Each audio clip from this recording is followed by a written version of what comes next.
एक व्यक्ति हमेशा ईश्वर के नाम का जाप किया करता था।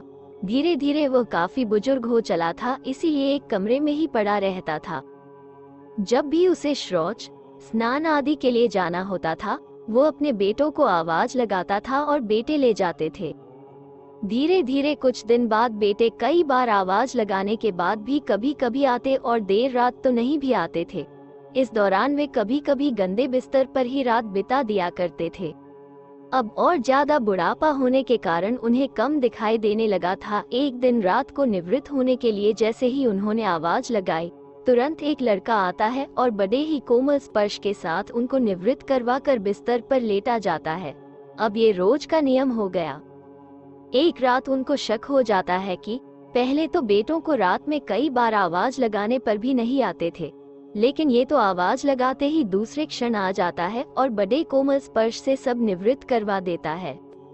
एक रात वो व्यक्ति उसका हाथ पकड़ लेता है और पूछता है कि सच बता, तो कौन है? मेरे बेटे तो ऐसे नहीं हैं। अभी अंधेरे कमरे में एक अलौकिक उजाला हुआ और उस लड़के रूपी ईश्वर ने अपना वास्तविक रूप दिखाया।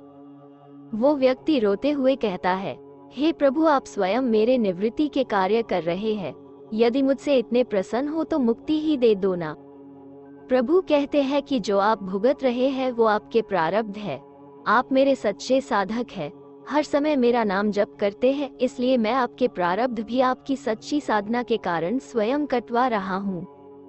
व्यक्ति कहता है कि क्या मेरे प्रारब्ध आपकी कृपा से भी बड़े हैं?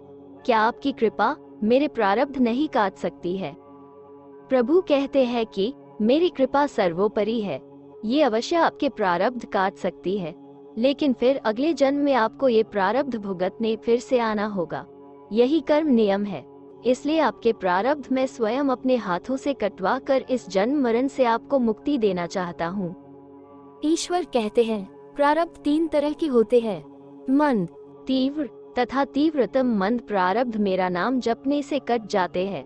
तीव्र प्रारब्ध किसी सच्चे संत का संग करके श्रद्धा और विश्वास से मेरा नाम जपने पर कट जाते हैं, पर तीव्रतम प्रारब्ध भुगतने ही पड़ते हैं।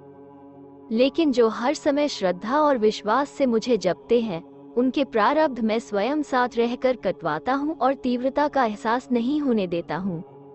भगवान या ईश्वर को लेकर विभिन्न धार्मिक और दार्शनिक विचार हैं, जिसमें लोग उन्हें अलग अलग रूपों में देखते हैं और उन्हें विभिन्न तरीकों से पूजते हैं। भगवान या ईश्वर के विषय में धार्मिक लोग विश्वास करते हैं कि उनकी पूजा और भक्ति से उन्हें कई लाभ मिल सकते हैं, जिनमें से कुछ निम्नलिखित हैं। पहला, आध्यात्मिक शांति। धार्मिक लोग भगवान की भक्ति के माध्यम से आध्यात्मिक शांति और सुकून प्राप्त करते हैं। ध्यान, प्रार्थना और साधना के माध्यम से वे अपने जीवन को सार्थक बनाते हैं और मानसिक स्थिरता प्राप्त करते हैं। दूसरा लाभ, नैतिकता और शरणागति। धार्मिक अनुयायी भगवान के मार्गदर्शन में नैतिकता को महत्व देते हैं और भगवान की शरण में आकर अपने जीवन को सुरक्षित महसूस करते हैं। तीसरा, आशीर्वाद और कृपा। धार्मिक लोग विश्वास करते हैं कि भगवान के आशीर्वाद से उन्हें समस्याओं से निपटने में मदद मिलती है और उन्हें आगे की प्रगति करने के लिए शक्ति प्रदान होती है। चतुर्थ लाभ, सामर्थ्य और सहायता। भगवान के ध्यान, प्रार्थना और सेवा के माध्यम से धार्मिक लोग संघर्षों से निपटने में सामर्थ्य प्राप्त करते हैं और भगवान की सहायता प्राप्त करते हैं। पांचवा लाभ, सांसारिक समृद्धि। कुछ धार्मिक लोग भगवान की पूजा और भक्ति से सांसारिक समृद्धि की प्राप्ति करते हैं। वे उन्हें धन, सम्मान और सफलता की प्राप्ति के लिए विश्वास करते हैं। ये लाभ व्यक्ति के धार्मिक अनुभव, विश्वास और अनुष्ठान के संबंध में हो सकते हैं और इसमें व्यक्ति की श्रद्धा और भक्ति का भी महत्वपूर्ण योगदान होता है।